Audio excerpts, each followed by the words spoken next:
Hello, dear participants of our online lectures project by Young Scientist Council at Ministry of Education and Science of Ukraine.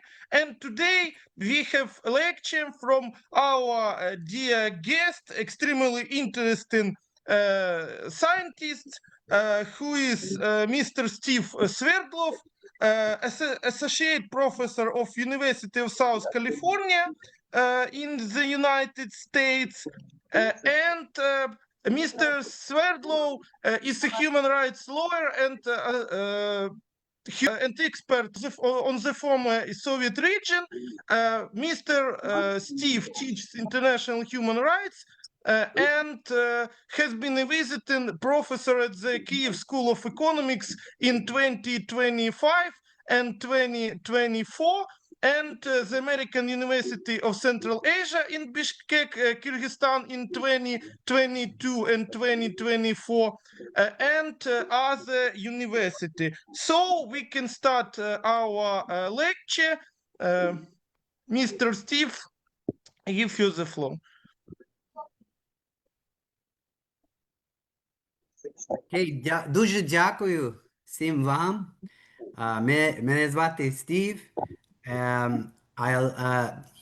Я намагаюся говорити українською мовою, але дуже погано. Дякую Анастасії for this opportunity. So I want to thank you all for taking time. I don't know, how many do we have on the Zoom? I guess we have more on Facebook and some on the Zoom. Yes, Anastasia? So thank you for coming. And this is a great honor for me. Valentin, thank you as well. I was last in Kyiv in June. And as was mentioned, I believe it's a commitment of everyone who supports democracy or cares about human rights to, especially for Americans at this very difficult time in our history, political history, to stop talking,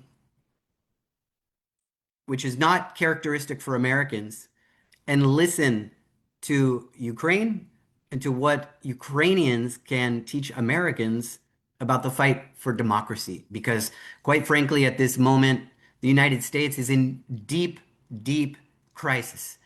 Deep crisis. In some ways, Ukraine is fighting also our fight, and you are defending, I think, the values that many Americans hold dear.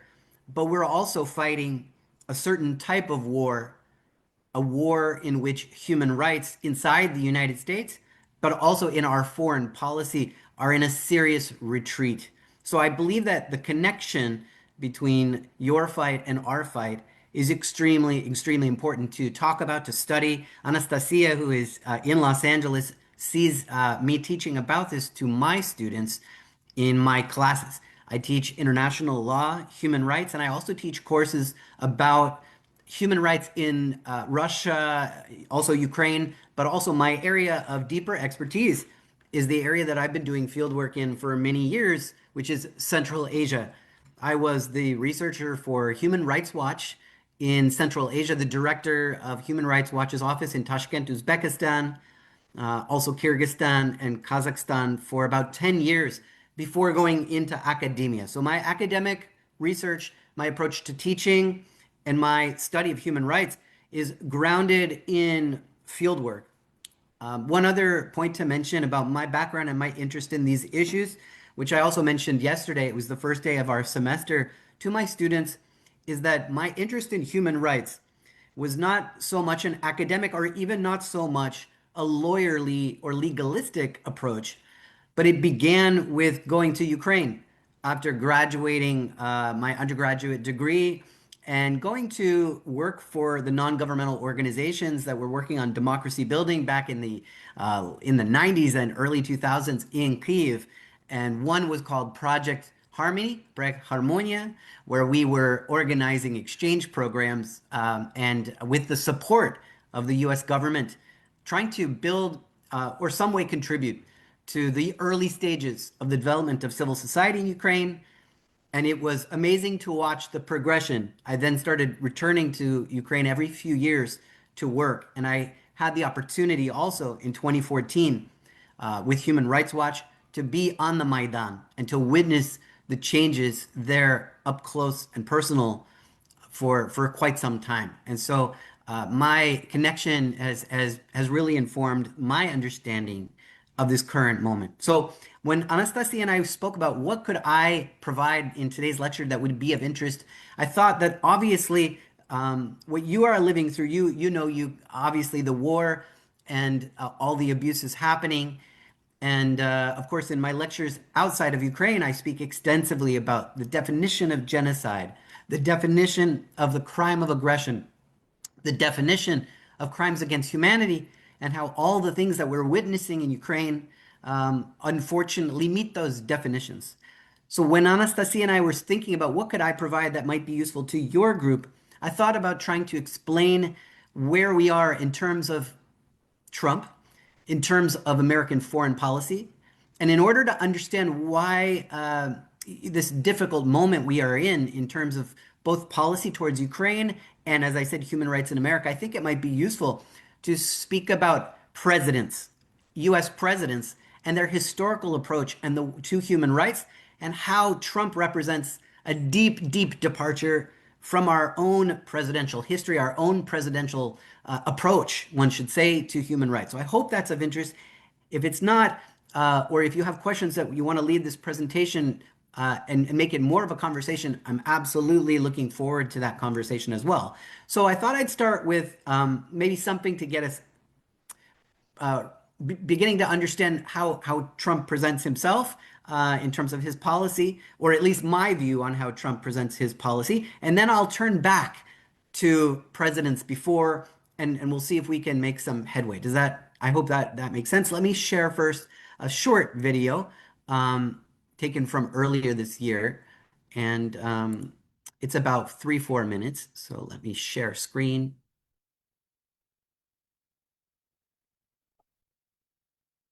Anastasia can just let me know if the sound works when I start playing this.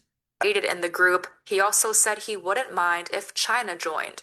European officials said they hoped to use the meeting with Zelensky and NATO Secretary General Mark Rutte, as well as next week's NATO summit, to convince Trump to toughen his stance on Moscow. For example, wait till you see what the NATO deal is like. Can you guarantee the UK won't be subject? And don't forget, sanctions cost us a lot of money. When I sanction a country, that costs the U.S. a lot of money, a tremendous amount of money. It's not just let's sign a document. You're talking about billions and billions of dollars. Sanctions are not that easy. It's not just a one-way street. Welcome back to the program. Joining us now from the Ukrainian capital is Steve Swerdlow. He is a human rights lawyer. Steve, welcome to the program. Thanks for having me. Steve, let's talk about what has happened in Kyiv over the last 24 hours. Please tell us about the latest situation. Russia has attacked multiple areas in the capital. What's the latest? Well, Umar, I came to Kyiv to teach a human rights class with some really courageous and inspiring students at the Kyiv School of Economics. And as the attention of the world is focused on Israel and Iran, and as President Trump is once again inviting Putin back into the G7, what we endured last night was one of the worst single attacks on Kyiv during the entire war. President Zelensky said that more than 400 drones, I think 440 drones and 32 missiles were launched, and at least the figures are still changing, but at least 14 people were killed. Perhaps it's up to 17 just here in Kyiv, and over 100 over 100 injuries. So this was a bloody night, reminding us that Putin has absolutely no intention of dialing down or seeking peace or anything of that nature. So I'm going to skip ahead because you know the details, unfortunately, much better than I do of these gruesome attacks and all the abuses. But I'm going to skip ahead to the part where I comment a little bit more on Trump. Conflict that will, taking more. Oh, it's terrible. Defense Secretary Pete Hegseth has said that the United States will cut its military aid spending for Ukraine. How does that affect the morale on the ground? Oh, it's terrible. Again, we barely slept last night because of these dastardly attacks. And when the defense secretary made that now infamous speech at the Munich Security Conference, essentially making concessions, making all of the concessions that Putin had demanded without really anything in return. I mean, I can tell you that the reaction, not just among experts like myself, but just among Ukrainians here, is absolute shock and dismay that this administration in Washington that holds itself out to be so macho and so tough and so good at deal making is actually, in reality, proved to be incredibly weak. And I think the reality is that the positions that the administration has been taking on Russia, such as pausing cybersecurity, such as all the really damaging moves that have been made to undermine support for human rights, for USAID, all of that taken together, and the really strange positions about Ukraine never having an opportunity to join NATO, all of those things combined, what they really are clearly and obviously to everyone here are just Kremlin positions and Russian talking points. And so it's bad for morale. I think that's why it's so important that, as your other guest was just mentioning, that Turkey and also the European states have been much more realistic in their policy. And I just really hope, of course, that in the United States, the support for Ukraine coming from the general population will really have to push this administration in the right direction. And I have some hope in that. I think there is support in the United States overwhelmingly for Ukraine's fight for democracy and its resistance to Russian aggression. So that may hopefully pressure the administration in Washington, D.C. to do the right thing. So those are my thoughts that I shared with, after enduring just 1%, less than 1% of what all of you are experiencing, of course. But I wanted to get across, and I'm trying to get across in every presentation that I'm given an opportunity to make, is that Americans, the public, supports Ukraine, and that Trump's positions, as you noticed, what I mentioned in those comments were a few things. The position on cybersecurity by this administration, the undermining of USAID, which is connected to undermining support for civil society, including civil society organizations in Ukraine, and the positions, of course, on NATO, which we all talk about much more frequently, are indeed pro-Russian, anti-human rights, and damaging to American democracy, as well as Ukraine's fight for sovereignty. So those are important points I try to get across in every interview. And so now that we have, now that you know my position, let me give you the context that I think is important, which is essentially that Trump's positions. Now, can you see these slides? Anastasia, can you tell me if this is visible to you? I call this presentation the challenge of returning human rights to the center of U.S. foreign policy. So what I essentially get across to you is, while you may think that Trump represents everything, or that in some way he's erased so much of what has come before because it's crisis after crisis. It's Venezuela, it's the shooting in Minnesota, it's his attacks on the federal bank, all of it happening so quickly we can't keep up. But when we look at U.S. foreign policy, there is a basis, there is a solid legacy. And so what I think about, what I teach about, is how do we return U.S. foreign policy back to, or put human rights back at the center of our presidential approach. And I think what is most effective to remind everyone is that it's not about Democrats or Republicans, that there was a long-time consensus between Republicans and Democrats that human rights was an essential part of American foreign policy and domestic policy. And so without spending too much time on the history, I told Anastasia that I begin with at least mentioning where this begins, and which is World War II, of course. But I say here that human rights have always been a priority for our diplomacy, and there are particular moments that are important to remember that we're trying to remind our students of in the 1940s, in the 1970s, in the 1980s, and then the 90s onward. And I would argue that in American foreign policy, you have realism, of course. You have the Henry Kissingers, you have the people that, Zbigniew Brzezinski, but you also have idealism. You have Jimmy Carter, you have Eleanor Roosevelt, and of course, Franklin Roosevelt, and the Human Rights Declaration of the late 40s. So just to remind us America is at its best when human rights is at the center of that foreign policy. So it was Roosevelt in World War II that begins developing this concept of human rights in our foreign policy. He gives a speech in 1941, of course, during World War II. He says that there are 4 important freedoms that we must defend, and that's why we need to fight this war. That's why we need to defend against the Nazis, is freedom of speech, freedom of worship, freedom from want, and freedom from fear. So in those 4 freedoms, you had a statement that civil, political, social, and economic rights were important to defend, not just the political and civil, but also the social, the freedom from want and freedom from fear. Of course, that deals with the right to a sustainable life, to an adequate standard of living. And that leads us to the most important document and the most important foundation for human rights in our foreign policy, which is 1948. Now, how many of you have heard of the Universal Declaration of Human Rights? It's the most translated document in human history. It's the basis of our international system when it comes to human rights. And of course, it was led, it was founded, it was formed by not Franklin Roosevelt, but his wife, Eleanor Roosevelt, who convenes a group of international scholars, including from the Soviet Union, at that time also delegations from communist China, the Middle East, all across the world, forming this declaration which would lay the groundwork for human rights. And not too many Americans, I can say, recognize or remember or know that America was so fundamental and foundational in leading and creating this document.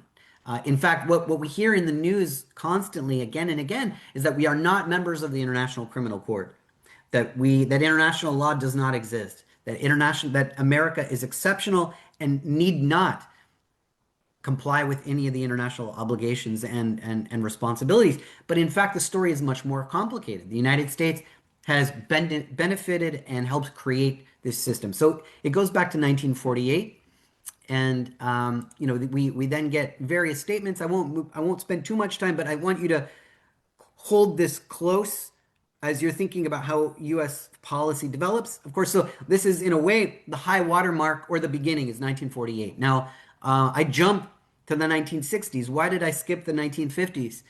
Well, because the 1950s represents a period when human rights and foreign policy takes the back seat to the Cold War. And unfortunately, what we see throughout the decade of the 1950s is really an obsession, obviously, with Cold War politics, with gamesmanship, with the rivalry, of course, with the Soviet Union. And that leads the United States foreign policy in a direction of the CIA really taking the driver's seat and being very, very involved in coups in Central America, in Africa. And of course, it's in the news right now, Iran. 1956, the overthrow of Mossadegh is one example of this. But in human rights, we have to wait a long time for big moments in our change in policy. So I jumped to the 1960s. And of course, this individual you see here is not a president, but he deserves to be in this lecture because Martin Luther King Jr., which we think of as a civil rights leader, as someone who changes the course of American domestic history, is also in his speeches, and by the time he's killed in 1968, is speaking about foreign policy as well. He takes a stand against the Vietnam War. He talks about not just the civil rights problems inside the United States, but human rights as a revolution in the world. And he starts advocating for African countries' independence, decolonization. That word decolonization is very important, I think, also for Ukraine and the way we're understanding what Russia is trying to do to Ukraine. So I mention this because he's such a foundational figure. And of course, he's negotiating with President Kennedy, President Johnson, and he is integral in the passage of legislation, which causes a revolution in our law and also, I would argue, our foreign policy. Now, here's another person who's not a president, but you might recognize his name, Robert F. Kennedy. Now, I want to distinguish, this is not Robert F. Kennedy Jr. How many of you have heard of Robert F. Kennedy Jr.? Probably you've got other things to think about.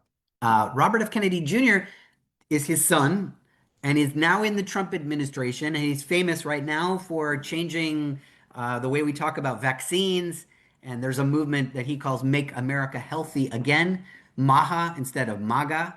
And he's a very controversial figure. But his father, the brother of slain President John F. Kennedy, would go on to become, and was the Attorney General under John F. Kennedy, becomes a leader in his own right. And in the mid-1960s goes to South Africa. And he gives a speech in Cape Town, the University of Cape Town, where he addresses apartheid and racism and inequality. And he makes a connection between the fight inside the United States for civil rights and the need for the US to support human rights abroad. And he makes a speech which is very, very now historic. It's called the Ripple of Hope speech, delivered in 1966. And he invokes the legacy. He talks about American slavery. And he says that the diverse acts of courage and belief whose ripples build a current that can sweep down the mightiest wall of oppression and resistance. It's a very inspiring moment where someone in the American political elite decides to stand up for human rights abroad. Of course, he is tragically killed when he runs for president in 1968. And many of those events are complicated, but they lead to President Nixon winning that election in 1968. And the course of American history takes a much darker turn. The Vietnam War gets much darker. But one thing that the reason I mentioned Robert F. Kennedy Jr. is that 50 years later, President Obama goes to that same university in South Africa, which had formerly supported apartheid, and confers an honorary degree on the first Black president of the United States. He receives a degree, and he says during his remarks that 47 years later, it would have seemed impossible, inconceivable to people at that time that an African-American president would address an integrated audience at a university in South Africa, and that the university would confer an honorary degree on that president. So you can see how these moments of inspiration, moments of support and courage form a line in our presidential policy. Now, again, there are many dark moments. And since I promised I'd speak about foreign policy, I should mention, of course, that Vietnam represents one of those periods of the darkest eras where the United States forces are committing war crimes. And this becomes a quagmire, as they say, 25-year-long war. And as I also mentioned, the 1950s and the 1960s were spent in the U.S. administration supporting, for example, in Indonesia, military campaigns to arrest hundreds of thousands of people suspected of communism. And the U.S. government got involved in the wrong way in Argentina, in Brazil, in Chile, in Uruguay, in Paraguay, in Bolivia. Now, you would say to me probably that this might sound familiar in terms of how Trump is talking about Latin America these days. And unfortunately, I would have to agree with you. Now, moving to something that's more important for you, more important for Ukraine. This is a very important moment that Americans don't know about. We have a president that we almost completely forget. He came after Nixon. You might not even know his name, but he's here in the picture. And this is Gerald Ford. And the reason I talk about Gerald Ford, of course, he only becomes president because Nixon resigned in disgrace after his scandal in Watergate, which you might know something about, maybe not so much, but Nixon has to resign office. Gerald Ford becomes president. But I focus on something different, which is in the days of confrontation with the Soviet Union, you have the passage of the Helsinki Final Act in 1975. And why is this so important? It's not like the Universal Declaration of Human Rights, and it's not even a treaty.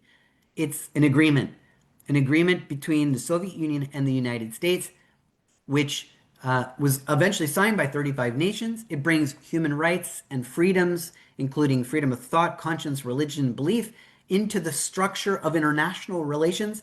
And it gives sustenance, gives inspiration to the dissidents, the human rights activists inside the Soviet Union, including at that time in Ukraine, of course, and helps lead some power, some support to perestroika glasnost, and all these processes that would ensue. But the reason I mention it is it's the first international agreement that makes a connection between nuclear non-proliferation and human rights. What it does is it says that the United States will recognize the Soviet borders officially for the first time, not recognize the Baltic occupation, but everything else, in exchange for guarantees that human rights would be upheld by the Soviet Union inside the Soviet Union.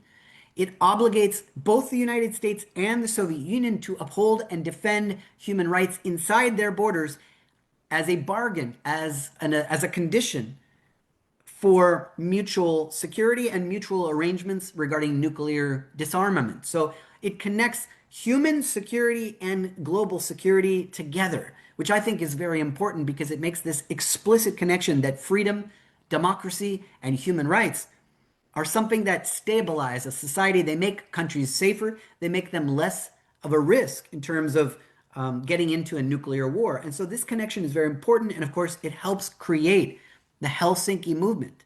The Helsinki movement, what I mean by that is if you've ever heard of the Helsinki Committee, the Norwegian Helsinki Committee, the Netherlands Helsinki Committee, I know that there was also a Ukrainian Helsinki Committee. This is the foundation of the human rights movement that begins in the 1970s and becomes a very important part of American foreign policy. Of course, Helsinki Watch, which is in New York, which is designed a group of Americans who are trying to support dissidents inside the Soviet Union and Eastern Europe, in at that time Czechoslovakia, with Václav Havel.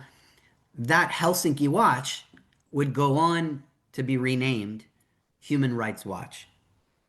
So the human rights movement is born, in a way, in the modern sense, in the way we understand it now, with this agreement in 1975. So I like to remind, and this was a Republican president, by the way. So I think that's a very important point to get across, is that Democrats and Republicans have this agreement at key points in our history about the importance of human rights. Now, you may feel that this doesn't do much good for us now, but I do believe that returning to this history is going to be essential if we want to make any changes in our foreign policy. Now, here's another president who recently passed away. I don't know if you saw the news it's been less than a year now. Jimmy Carter. He's the only president who in retirement makes almost no money, has not benefited financially from his position as president. He went on, after being president, to having a really long career in building peace, working on peace in the Middle East, monitoring elections around the world. But while he was president, we talk less about what he did while he was president. Most Americans believe he was a failure. He presided over a period of American history when we had rising oil prices, inflation, as they call stagflation. It was the time of the Iranian hostage crisis, where for over a year, hundreds of Americans were held hostage in 1979 in the U.S. Embassy in Tehran. Of course, that's also in the news. But what we forget is that President Carter worked in a bipartisan fashion with Congress, both Republicans and Democrats, to pass legislation that would institutionalize human rights in our government and in our foreign policy. So he names the first Assistant Secretary of State for Human Rights, and working with Republicans and Democrats who were coming out of the period of corruption in the 1970s, the experience with Richard Nixon, all agree that transparency and anti-corruption and human rights are very important to getting the United States back on track. And he says in his inaugural address to the nation, he says, our commitment to human rights must be absolute. And so, I mean, this is influenced by the United States experience in Vietnam. It's influenced by the United States experience with Nixon. And of course, Jimmy Carter, his biography is fascinating. A farmer from Georgia, a Christian, not like really anyone else who had been elected or would ever be elected ever thereafter. But his lesser known achievements were, as I say, changing the structure of government. Now, one of the things he does is he introduces the tradition. If some of you are working in civil society in Ukraine, you'll know that every year the State Department issues reports on human rights on every country in the world. Those country reports only first are coming into existence in the early 70s with Gerald Ford.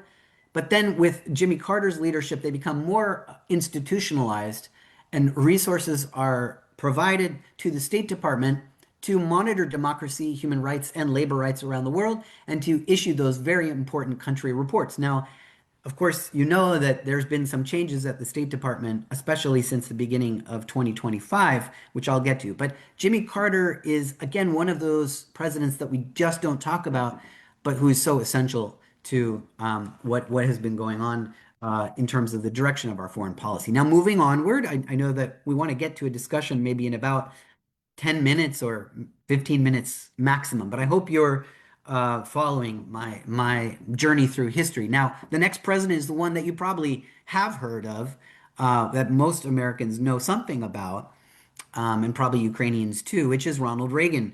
Because he's in office for 2 terms, his imprint on the American psyche, on the American political culture and identities is in a way much more well-known, but also not very understood from today's perspective of ultra-polarization and toxicity in our political discussion. We forget that, again, Ronald Reagan, in many ways, when it comes to human rights and democracy in our foreign policy, doesn't differ so much from Jimmy Carter and the Democrats.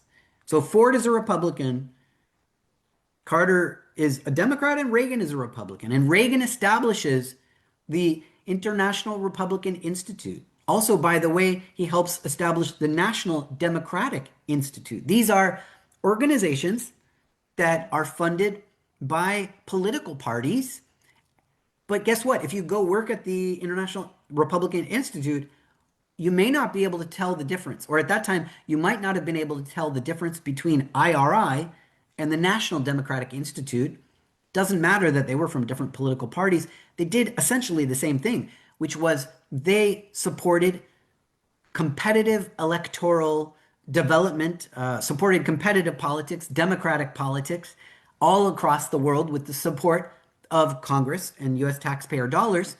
So for example, when I worked in Kyrgyzstan, I worked in Human Rights Watch in Kyrgyzstan for 6 years, and I would visit with my colleagues from other international organizations, and the International Republican Institute or the National Democratic Institute, which also operated for years in Kyiv, did incredible work, working with local politicians to help them with their electoral campaigns, working with voters, working on polling. Essentially, the value that America was promoting was competitive political pluralism, and it didn't matter if you were a Democrat or Republican. So that was one example of this bipartisan consensus that human rights are important. Human rights are in American foreign policy and in America's interest. The other things that Reagan did were establish we had under his presidency, the establishment of the National Endowment for Democracy, which was a congressionally supported fund to support organizations across the world doing democracy building. Something also that, like USAID, like Radio Free Europe, like the Voice of America, was a key institution in supporting human rights abroad, but also America's interests. Of course, his most famous moment, I guess you could say, when it comes to, if you speak with many from Eastern Europe or maybe from the former Soviet Union, would say that when he makes the speech to Gorbachev and he says, "Tear down this wall," when he goes to Berlin, he takes a stand against tyranny and repression in the Soviet Union. And when you meet with Americans that immigrated in that period of time from the Soviet Union in the 1970s, 80s, and even 90s, this moment, this identity of Reagan's position is very important. And it led many of those individuals to become members of the Republican Party because of this sense that Reagan really supports freedom and democracy. Now, as we move into the 1990s, and this is where I have to move a little bit more quickly, things start to get more complicated with what is the identity of America outside of its confrontation with the Cold War. And of course, George Bush launches the first military intervention after the Cold War in Somalia, which is a humanitarian operation to stop a crisis of starvation, and American soldiers are killed in that operation. And the reason I mention it is because without understanding Somalia, it's hard to understand what comes next. But it's important to say that Somalia had no oil. Somalia had no strategic interest. It really was a humanitarian rationale, justification that President Bush, when he went on television to announce this operation, used, but it did not go well.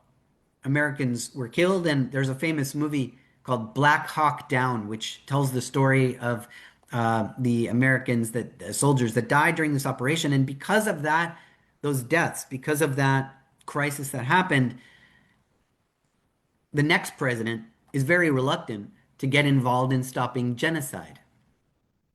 So we know about Rwanda, 800,000 people killed in 100 days in the Rwandan genocide.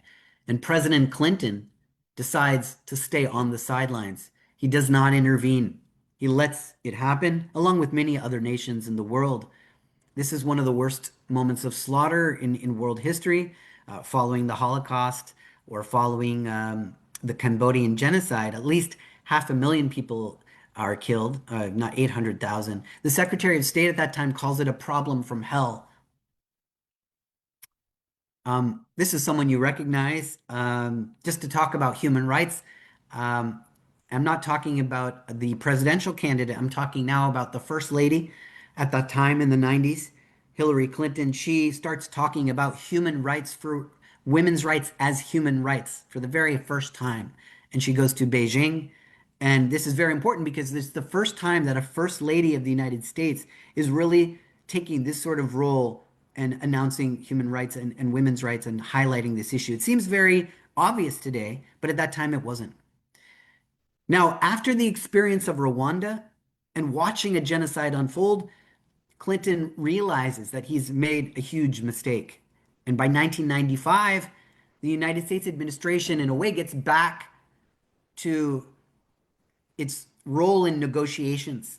And speaking of negotiations between Russia and Ukraine, this person here, who gets involved in the negotiations to end the war in the Balkans, is nothing like Steve Witkoff. I'm talking about Richard Holbrooke. He's no longer living, but he's regarded as one of the greatest negotiators in American diplomatic history, and he helps broker the Dayton Peace Accords, which put an end, at least for a time, to the genocide and war crimes and crimes against humanity occurring in Bosnia.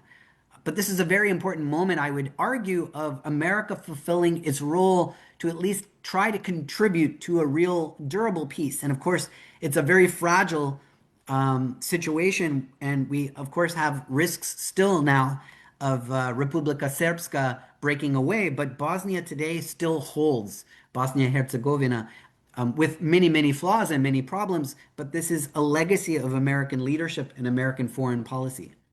Of course, this would not prevent further problems, and by the end of the 1990s, we see another operation, this time in a way more controversial. Again, thinking of his mistakes earlier in his presidency, Bill Clinton decides he will not sit on the sidelines and watch Milosevic, Slobodan Milosevic, commit atrocities in Kosovo. And he decides to go ahead unilaterally, without United Nations support, without agreement from Russia. And he engages, as you know, in the NATO bombing of Serbia, which does put an end to the ethnic cleansing in Kosovo and helps, in a way, protect and create the state that we now understand as Kosovo, know as Kosovo, but it comes without agreement in the United Nations. I skip ahead. As we had with Vietnam, we have Iraq. And the second President Bush, President George W. Bush, is always forever, unfortunately, connected with the legacy of Iraq. And one of the darkest periods in Iraq was the crisis in which American soldiers were caught in photographs and other testimony engaging in torture of Iraqi detainees. And this is called the Abu Ghraib period in our history. And it becomes a moment when we understand that American foreign policy has forgotten its commitment to prohibit torture and human rights abuses. But when it comes to genocide, we have, at that time, Secretary of State Powell, who is a very respected general. He becomes the Secretary of State, and many Americans remember him for supporting the illegal invasion of Iraq, but he also takes important principled stands against the genocide in Sudan, in Darfur, which also today is undergoing mass atrocities, as you may know. And he's an important figure, I say, of principle, of values of American foreign policy.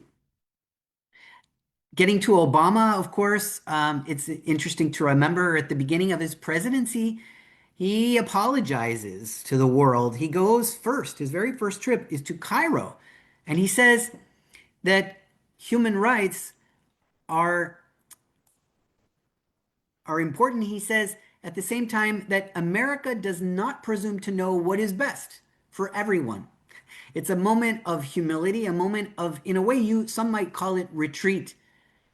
But things start to change with the beginning of the Arab Spring, when he withdraws his support for the Egyptian President Mubarak, who is a dictator, in 2011.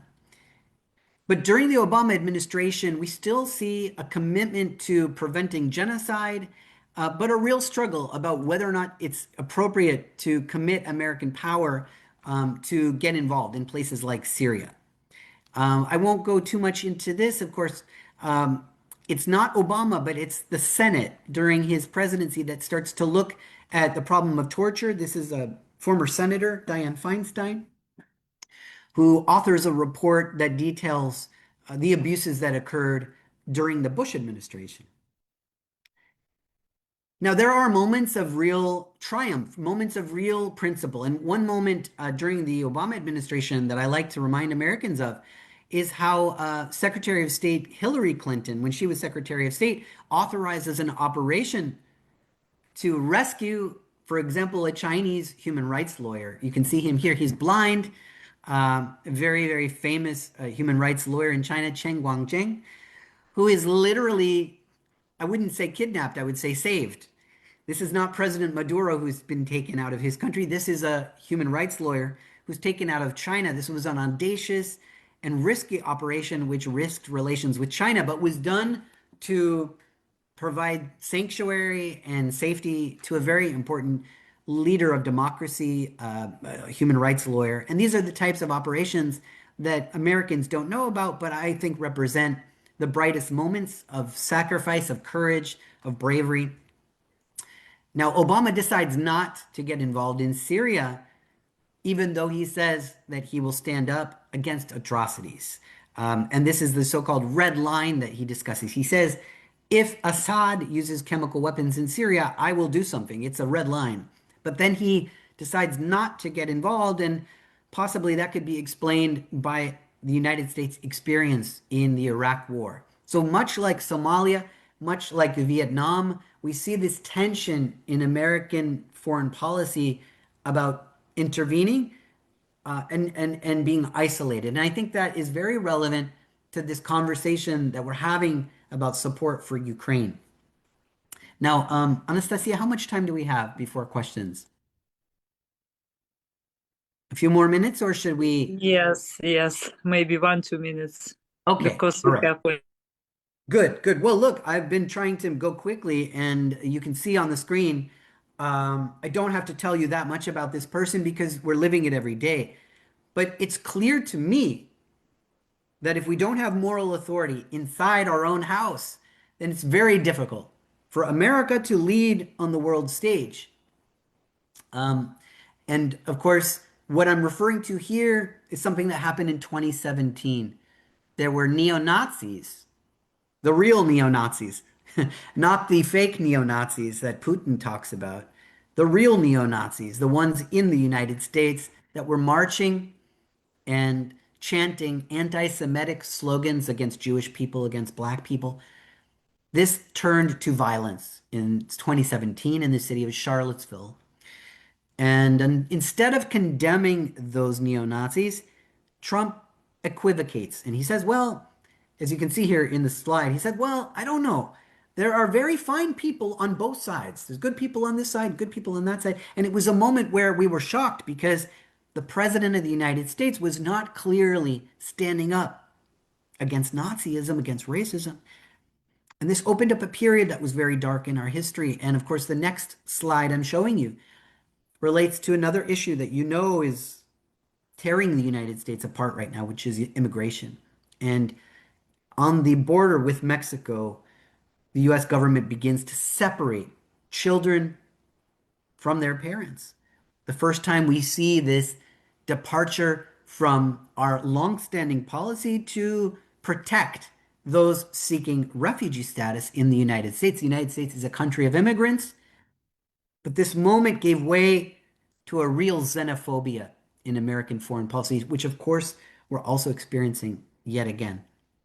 So maybe I'll skip ahead and show that many of the things that these slides you see were actually from the first Trump administration. The United States withdraws from the UN Human Rights Council. We've done that again.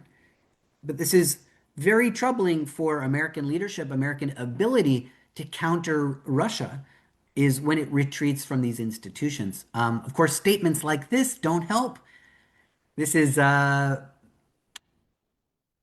Trump says he's my favorite dictator. This is about the Egyptian leader Sisi. But these days, it might be Bukele, the leader of El Salvador, who got a much warmer reception in the White House than did your president, President Zelensky, as you know, in the now notorious meeting that took place in February of last year. This is the former Secretary of State under Trump, Mike Pompeo, who talks about redefining human rights, not human rights anymore, but unalienable rights. And that concept was an ideology which would exclude things like LGBT rights or women's rights or reproductive rights or migrants' rights or immigrants' rights, and only leave certain rights, meaning the right of freedom of religion, perhaps. I'm not really sure. He didn't finish building this concept because the first Trump administration ended. But I wanted to mention this because it connects again to human rights and American foreign policy. And because we have so little time, I'll just skip ahead and try to end. Of course, I have to mention January 6th, 2021, which is the end of the first Trump administration, where we see incredible violence and instability unleashed on our capital. Americans know that these individuals who committed violence against the US Capitol, who attacked police officers, unfortunately are now being hailed as heroes. And many of them, all of them, have been pardoned in this administration. But the Americans that are protesting peacefully against immigration policy now are being demonized, and some are called domestic terrorists. So we're living through a moment which is very tumultuous. And maybe I'll end with this slide, of course, which is what I say this. The power of our example rather than the example of our power. And I think that's so necessary to talk about. When we perform the operation to invade Venezuela, capture Maduro, yes, that's extraordinary power.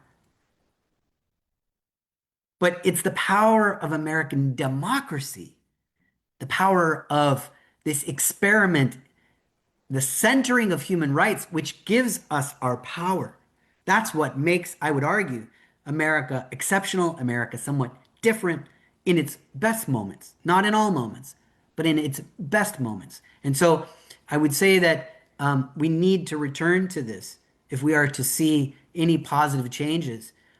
And with that, let me open it up to a discussion with you and any of your questions about what I've spoken about or about American-Ukraine relations. I know Anastasia said that would be of interest. So I'm all open to that, and I thank you for listening. Дякую. Thank you, Mr. Steve, for your speech. And we have time for questions and answers. Please raise your hands. We have question in chat, Valentina. We have question in chat from Lisa Markina. Dear Mr. Steve, please name 3 key aims of the US foreign policy during the Trump administration. Thanks. Thank you so much, Lisa. Well, you know, one thing that we're watching right now is, I'll say this, that last month around Christmas, we had finally in a document form, the Trump administration putting down its foreign policy priorities in the National Security Strategy document, which all administrations issue. We had one in the Obama administration, which is actually referred to on the slide, but I didn't speak about. And the National Security Strategy is supposed to outline U.S. foreign policy goals. And to be honest with you, I haven't read every word, but I have been following the conversation. And in the recent days, we've heard discussions about, or maybe you have heard discussions about the so-called Monroe Doctrine, if you've heard of that. What that is referring to is the Monroe Doctrine. James Monroe, the president in 1832 of the United States, who says in 1832 to the Europeans, stay out of Latin America. This is our sphere of dominance. It was a way of the US administration trying to draw lines at that time with England and France and Spain and basically marking its territory. Now, various administrations and experts have analyzed this in various ways.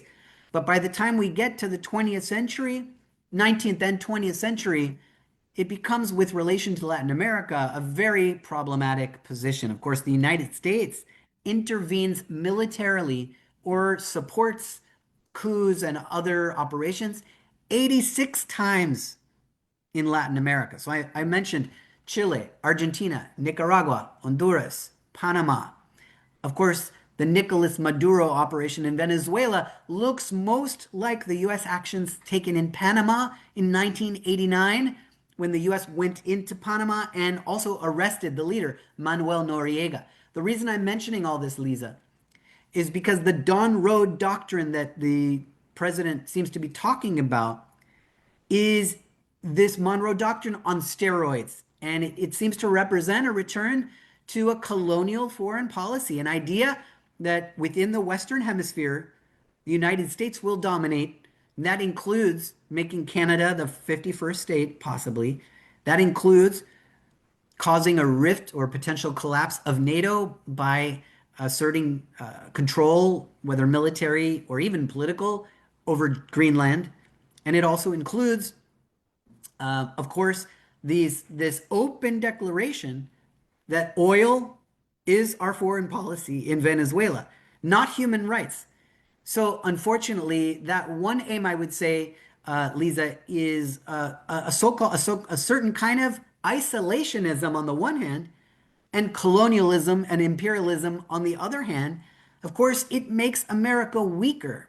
It used to be that we talked in the Obama administration, and even in the first Trump administration, we talked about America dominance across the globe. So even if you're a pragmatist, even if you're a realist, you would understand that alliances make America stronger all across the world. Now there seems to be this notion that the Western Hemisphere, not East Asia, not the South China Sea, and certainly not Europe, is where priority will be placed, which I think is a real betrayal. Like I said, I think it's quite weak because, of course, what it does is it means that the United States' influence across the globe is actually retreating and shrinking, and again, potentially causes the collapse of the NATO alliance, which the United States has benefited from economically, in addition to everything else. So I would say that one of the aims is this so-called, I would say, 19th century view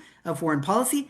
Another aim of the Trump administration is to radically change the face of demography in the United States. It has closed the border, and we have a Refugee Act, the Immigration Act of 1980, which established the basis of accepting refugees into the United States. Which established the basis of accepting refugees into the United States. This was done to right the wrongs of the past. During the Holocaust, when the United States turned Jews away on boats who were escaping Nazi Germany, those were shameful periods. The United States turned back Jewish refugees, sent them back to Europe in 1939, and many of them perished at the hands of Hitler. So in 1980, the United States decided to adopt the Refugee Act, which would make asylum and refugee rights part of a U.S. law. But now what we're seeing is the Trump administration has shut down all refugee admissions, of course, demonized all immigrants with the exception of one group. The only group that is getting priority for admission to the United States as refugees right now are white South Africans. White South Africans. And of course, that is for a reason. Because the ideology of this White House is to remake the face of America, of American population. And it's placing an emphasis on Caucasians, on whites, which is, again, in no way consistent with American values that have been with us for at least 80 years. So that's another aim of Trump's foreign policy. And I'd probably say, finally, the biggest aim seems to be not so much the foreign policy, Lisa, but the real idea, which I think we've been watching develop in record time for the last year. Before Trump becomes president, you have a very important ruling from the US Supreme Court, which grants presidents complete and total immunity for any actions they commit while in office. This decision coming from the Supreme Court essentially immunizes President Trump from any actions he will take. So if the operation in Venezuela is determined to be a crime, it doesn't matter. If what he's doing with the immigration crackdown takes place, is seen to be criminal, including the murder of this woman, Renee Good, days ago in Minneapolis, it doesn't matter in terms of Trump's personal responsibility. And that US Supreme Court decision has initiated a process where presidential power, which has been expanding at the expense of congressional power, legislative power, is continuing at a record pace. And so I would say that one of the aims of this policy, Lisa, is to accrue more and more presidential power as time goes on, to the point that we seem to be living in a quasi-monarchy these days, where Congress is not speaking out, our senators, our Congress people are not challenging the president on really anything other than the Epstein files.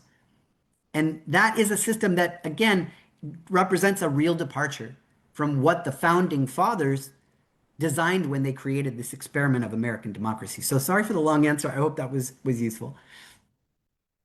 Thanks for your answer. I have one question. Can we consider such Trump policy as short-term or enormous for United States, or it's such a removable shift in American inner and domestic and foreign policy? Valentin, it's the question we all want to know the answer to, and it really depends on civil society in the United States. Of course, you can tell by now where I stand on many of these issues, and I attended the No Kings protests, which took place in the last few months, and those were the largest protests in the United States in many, many years. Probably the largest protests that Americans participated in regarding our policy since 2003, when I was also involved in those protests, which, if you know, were the protests against George Bush's plans to invade Iraq. So these No Kings protests, the conversation starting to emerge, I think, in religious communities around the country. I think the political polls tell us that Trump's immigration crackdown is incredibly unpopular. And of course, we know that in November 2025, in every election around the United States, the so-called, not the midterm elections, but the midterm, right? The gubernatorial elections in Virginia. Of course, the mayoral race in New York, as you probably know, Zoran Mamdani was elected. But we had Democrats really successful in those elections. So it's hard to say how things are going to shape up in 2026. At the end of this year, we'll have midterm elections. That will be very important. But I would say that even if we go back to a Democratic administration, or even if we have a Republican who wants to reclaim the legacy that I just talked about in terms of our policy, it will take a generation to rebuild institutions. What I'm most concerned about, Valentin, what I'm most concerned about is the destruction of institutions that were bipartisan in nature. So I mentioned the National Endowment for Democracy, Radio Free Europe, Voice of America, the National Democratic Institute, the International Republican Institute. Many NGOs have lost support. And that's affecting Ukraine. That's affecting even support, I should say, for changing things eventually in Russia, if we can, if we want hope of anything to change. So that rebuilding those institutions will take Republican support. So I do believe, Valentin, that there's a lot of dissatisfaction, a lot of anger, and a lot of desire to make America more humane. The scenes we're witnessing, which are inhumane and cruel on a daily basis, are not making Americans happy. So I do have some faith, and I do think that civil society is important. But I'll end my answer by starting with what I said in the beginning. Is I really believe that at this moment in our history, this is why I bring students abroad with me to study human rights.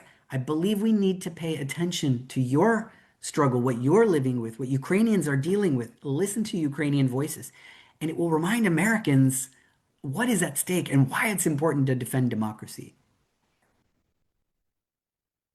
Thank you for answer. So we hope that American people can retake our destiny in your hand. And we have message in our chat from Anna Zhukova. Dear Mr. Steve, thank you for your lecture. It was really very actually and interesting. Your lecture gave me a good food for thought. So I give the floor for Anastasia. And we are glad to welcome you and see you again. Yes, thank you so much, dear Steve. We have a lot of participants in Facebook, more than 100 views. So thank you so much, all participants, and for your support of Ukraine. It's very important for us. Thank you. I just wanted to say, first of all, again, дякую. I hope to come back to Kyiv if I can in 2026. I want to spend as much time as I can sending the message to Americans of how important the struggle that Ukraine is undergoing is for us too. So, дякую, слава Україні. I really hope that we will see more and more success this year and support for your defense. And stay warm, stay safe. We are thinking of you, and we stand with you. Героям слава. Героям слава.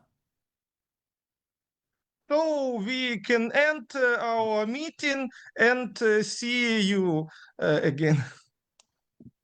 Дякую.